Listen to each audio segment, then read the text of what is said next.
Sarah Harding makes nearly all of the front pages this morning after her death yesterday at the age of just 39. Sharing the news, her mother called her a bright, shining star. Well, the Girls Aloud singer had revealed in August last year she'd been diagnosed with breast cancer. Her bandmate Nadine Coyle said, "I'm absolutely devastated. I can't think of words that could possibly express how I feel about this girl and what she means to me." And fellow band member Nicola Roberts called Sarah an electric girl. "You made us, you gave it everything, and still with a smile." Well, joining me now is Gogglebox star Sandy Bogle. Now, Sandy became friends with Sarah after they met and really got on incredibly well when they both appeared on Celebrity Big Brother. Sandy, thank you for joining us this morning. Now, we knew this was going to happen, but it's still a terrible, terrible shock to everyone, but particularly people who knew her so well and who loved her. Yeah, as you said, it's devastating news to hear what's happened to Sarah. She was an amazing, beautiful, talented, kind-hearted. I mean, we shared so many times together. We cried on each other's shoulder. We shared so much intimate moments that you see a lot of people don't realize how kind-hearted she really was. You know, it's devastating news, devastating. It was really sad, and you both bonded so much when you were in Celebrity Big Brother, also afterwards as well. And I know that you sat and talked to her for a long, long time about her cancer diagnosis, and you know she really opened up to you. And although she sometimes, she really did, didn't she? She appeared really fragile, but actually she was strong. She was fragile, but a strong woman, and we could share the same pain because it's going through my family as well. My mother passed away with cancer, you know, and my sister has cancer. So we had a connection that we was able to talk about our situations, you know, with each other, where especially being in the house is kind of like hard because everybody's all, you know, happy and hyped to be in there and stuff. But, you know, behind that face, you know, that you don't realize how painful what's going on behind the house and that, you know, and stuff. Of course, no, I understand. I mean, for you, how are you going to remember her? Oh my God, as my dancing partner. First one on the floor and last one off the floor. Last one standing, we used to say to each other, who's going to be the last one standing? She was amazing. I loved her so much. People just don't realize how amazing she really, really was. I mean, literally, she was a fireball. I was a fireball. So we both connected that way. We didn't care. We lived life to the fullest. And that's what I loved about her. She was real. She said, what you saw is what you got. And that's like what I am. What you see is what you get. And she didn't change for nobody for that. You know, she was amazing, beautiful, talented.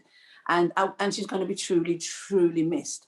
And at the same time, it's just educating people that, you know, you need to go and get checked. You know, you really need to go and get checked. It's okay to go to the doctors, go to the clinic or whatever, go and get checked. Because, you know, awareness is about bringing awareness at the same time. You know, we've lost somebody who's beautiful, who's special, but at the same time, it's bringing awareness to people that please go and get checked. No, absolutely. She said that herself. Don't hesitate. Yeah, that will be her legacy as well. You know, as well as the fact that you were saying about what a lovely girl she was. And that's the thing, you know. And it's interesting you say that. You know, it really is, Sandy, because also joining me is Helen Addis, who's one of our team, who I'm sure you know, was diagnosed herself with breast cancer at the age of 39. And Helen, for you, this, you know, obviously when anything like this happens, it must just bring it all back. It really does. It really does. And when I've read the reports that, you know, she found her lump in, you know, several months before she actually managed to make it to see the doctor. When I had my diagnosis, I had one lump. And my GP referred me on to see the breast consultant. And in the 2 weeks that took, another 4 lumps had grown. And one of those was in my lymph nodes. So it just goes to show, like, cancer, it's I want to say a swear word, but I can't. But it's on a, you know, it can be on a mission, and it's just so important to And she get checked. she was really so strong about that, about the fact that you have to, you know, don't leave it the way that she left it. And also the time because of COVID and everything else. Oh, we're all guilty of it. We're all guilty of not putting our health first. And that's why we did the Change and Check campaign. And actually, it's not trying to scaremonger. We don't want people to find cancer, but what we want people to do is know what their normal is. Yeah. So once a month, check yourself, know what your normal is. So if something unusual pops up, you know to get it checked. Yeah. When my lump appeared, I knew it wasn't there the week before. So I knew to get it checked, you know, pretty imminently.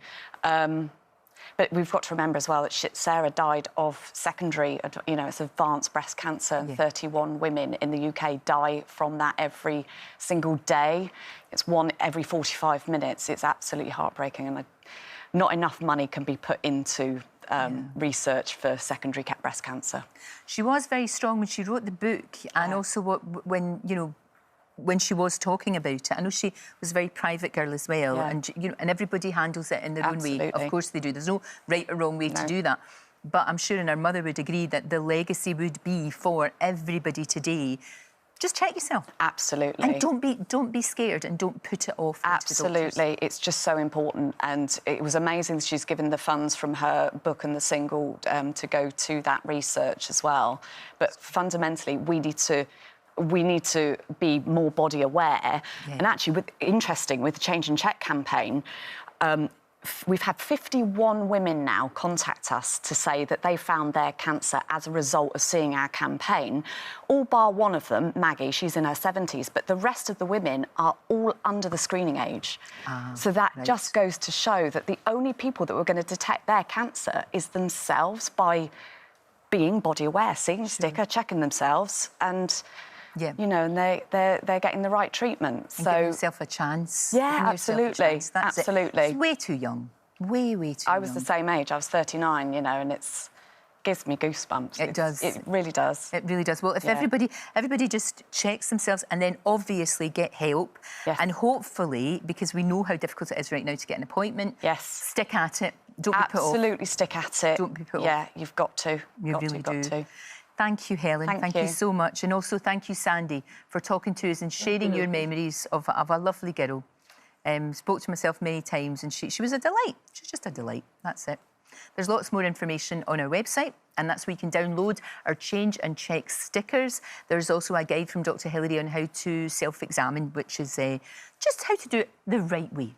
Don't forget, you can watch full episodes of Lorraine on the ITV Hub, and all the best clips, compilations and playlists right here on our channel. Just subscribe now and you'll never miss an upload. Click here to watch another video similar to this one, or click here to head to our channel's homepage to explore all of our exciting videos.